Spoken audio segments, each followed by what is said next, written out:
ایک شخص فرانس کے ایئرپورٹ پر وضو کر رہا تھا۔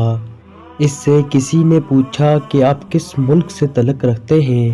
اس نے کہا پاکستان سے۔ ساحل نے پوچھا کہ پاکستان میں کتنے پاگل خانے ہیں؟ اس نے جواب دیا کہ مجھے تعداد کا پتہ نہیں، ویسے چند ایک ہیں۔ ساحل نے کہا کہ یہاں پر بہت زیادہ پاگل خانے ہیں اور میں یہاں کے ایک پاگل خانے کے ہسپتال میں ڈاکٹر ہوں۔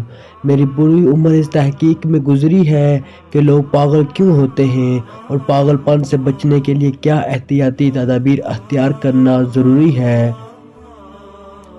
میری تحقیق کے مطابق جہاں اور بہت ساری وجوہات ہیں۔ ایک وجہ یہ بھی ہے کہ لوگ اپنی گردن کے پچھلے حصے کو خشک رکھتے ہیں۔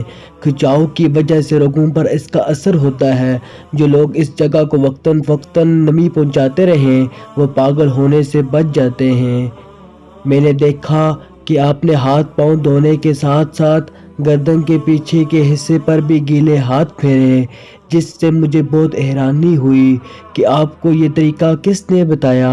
اس شخص نے بتایا کہ وضو کرتے وقت گردن کا مسح کیا جاتا ہے اور ہر نمازی دن میں 5 مرتبہ گردن کا مسح کرتا ہے۔ اور یہ بات ہمارے نبی صلی اللہ علیہ وسلم نے بتائی ہے۔